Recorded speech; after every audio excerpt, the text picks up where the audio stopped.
मैं ऑफिस पटवारी राकेश कुमार, तहसील लाठी मरोठी।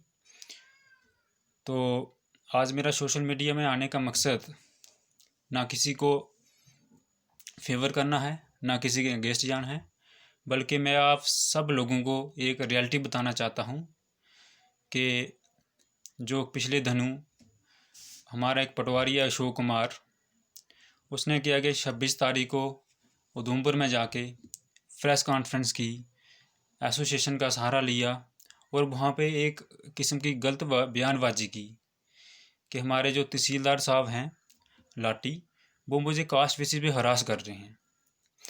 तो मुझे बाई कास्ट बुलाते हैं, मुझे हरास करते हैं, ऐसे ऐसे उसने बोला। तो मैं ना तहसीलदार साहब का फेवर करूँगा, ना मैं पटवारी के अगेंस्ट जाऊँगा, क्योंकि मैं भी पटवारी हूँ। लेकिन रियलिटी बताना मेरा फ़र्ज़ है और भगवान के सामने में हाथ जोड़ के बोलता हूँ कि मैं सच ही जो बोलूँगा वो सच ही बोलूँगा। तो मसला क्या था कि उसने वहाँ पे प्रेस कॉन्फ्रेंस की और एसोसिएशन को बोला कि तहसीलदार साहब मुझे हरास कर रहे हैं, मुझे कास्ट बाई कास्ट बुलाते हैं, जे करते हैं, लेकिन जो रियलिटी थी उसने बताई नहीं। तो वो जो रियलिटी है मैं आपको बताना चाहता हूँ। तो मैं भी ऐसी कैटेगरी से ताल्लुक़ रखता हूँ। तो अगर मुझे भी कोई बाई कास्ट बुलाए तो मुझे भी बहुत ही दुख होगा, मैं उसकी कड़ी निंदा करूँगी। अगर पटवारी को किसी ने बोला तो मैं भी उसके ख़िलाफ़ हूँ, लेकिन अगर नहीं बोल रहा तो फिर झूठा इल्ज़ाम लगाना ये भी अच्छी बात नहीं है। तो रियलिटी इसमें क्या है कि इस पटवारी को एक रिपोर्ट करनी थी, रिपोर्ट थी, उसका कोई रिप्लाई करना था। 9 महीने से वो रिपोर्ट करने के लिए इसको लेटर दिया गया था। वो लेटर मेरे हाथ में है। तो जहाँ पे देख सकते हैं आप एसीआर साहब, उसके बाद एसडीएम साहब की तरफ से, फिर तहसीलदार साहब की तरफ से, और उसके बाद पटवारी हल्का ठीक। इसने क्या किया, इसको 17/12/2019 इनके 17 दिसंबर 2019 को इस लेटर को रिसीव किया। और जो एप्लीकेंट था वो चक्कर काटता रहा, कभी पटवार खाने, कभी तहसील ऑफिस, कभी डूडू एसडीएम ऑफिस। तो उसको कोई इसका रिप्लाई नहीं मिला। वो क्या होता है, बंदा ऑफिस में आता है 2-3 बार और साहब को बताता है, ऐसे साहब ने क्या किया, उसकी रिटर्न में एक्सप्लेनेशन निकाली इस बंदे की, पटवारी की, जो अशोक कुमार है, कि तू उसका जवाब दे। और मैं वहाँ पे ऑफिस पटवारी हूँ। तो मैंने क्या किया, नंबर डे लगाया और इस पटवारी को मैंने किया जी कापी भेजी थ्रू व्हाट्सएप। तो जब ये कापी इसको भेजी तो इसने जवाब देने के बदले, एक्सप्लेनेशन का रिटर्न में जवाब देने के बदले, इसने क्या किया, ऑफिस में आया और मेरे साथ इसने क्या किया, बदतमीजी की, बहुत मुझे गाली गलौज की। और मैं टेबल के पीछे चेयर थी, उधर बैठा था जी, टेबल के उस साइड था, जो बारी वाली साइड था। तो इसने क्या, मुझे बहुत गाली गलौज की, मुझे बोलता है मैं तुझे चांडे लगाऊंगा, मैं तुझे छोड़ूंगा नहीं, वो है तू कौन होता है नंबर डेट लगाने वाला, तेरी क्या अथॉरिटी है। मैंने इसको बोला कि मेरी कोई अथॉरिटी नहीं है, मैं ऑफिस पटवारी हूँ, नंबर डेट तो मैं लगा सकता हूँ, लेकिन देख साइन किसकी है यहाँ पे, ऑर्डर किसका है। इसने नहीं मानी, बहुत गुस्से में था। और मेज़ पर क्या था, हमारा मेज़ पर कागज़ भरे थे, कुछ फाइल भरी थी, उसमें सरकारी कागज़ थे ऑफिस के, उसको खींचा और उसको उसने फाड़ दिया। तो जो फाइल है वो भी मैं आपको दिखाऊंगा, जो फटी हुई फाइल है, ये देखिए, ये सरकारी कागज़।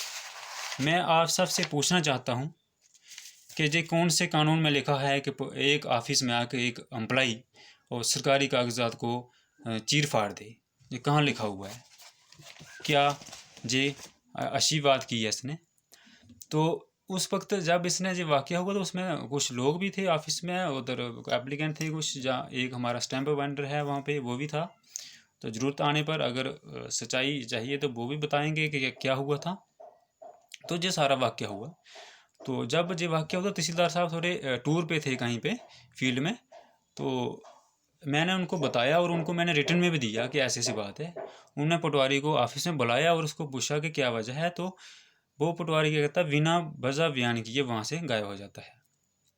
और तहसीलदार साहब को ऐसा लगा कि बंदा बहुत गुस्से में है, ना कि पटवार खाने जाके कुछ कागजात को ऐसे ही चीर फाड़ दे। उन्होंने दोनों नायबों को लिया, जो हमारे नायब सिद्धार्थ हंसराज जी हैं, दूसरे बिशन दास जी हैं, और हमारा एक ऑफिस पटवारी दूसरा भी जो नैवत में लगा हुआ है। तो उसको भी लिया और उन्होंने उसको उसके ऑफिस को ताला लगाया कि जहाँ के उसके बाद आगे इंक्वायरी करेंगे। और इंक्वायरी के लिए क्या गया, इंक्वायरी इन्होंने दे दी नायब तहसीलदार हंसराज जी को कि जो मेरी और इसके बीच में बात हुई इसकी इंक्वायरी की जाए। ये सब हुआ तो जे ऐसे ही उधर पहुंच गया और इसने क्या किया कि ऐसे बोल रहा है ऐसे बोल रहा है। तो मैं अब सब अपनी ऐसी कम्युनिटी से जे रिक्वेस्ट करता हूँ कि क्या एक ऐसी बंदा ऐसी को ही मार रहा है तो हमारे जो ऑफिसर बैठे हैं क्या वो एक्शन नहीं लेंगे। इसने सरकारी कागज़ फाड़े, मेरे ऊपर इसने हाथ उठाया और मैं भी ऐसी कम्युनिटी से हूँ, मैं भी इस पटवारी के साथ हूँ। अगर इसको ऐसा बोला गया लेकिन इसको ना मेरे सामने बोला गया है और अगर इसको बोला भी है जो उसका प्रूफ दिखाए, ठीक है, तो ऐसा कुछ भी नहीं है। तो मुझे भी 6 महीने हो गए जहाँ पे काम करते हुए, लेकिन मेरे सामने तहसीलदार साहब ने किसी को नहीं बोला कि तू वो कास्ट है वो कास्ट है, ऐसा नहीं कुछ बोला है।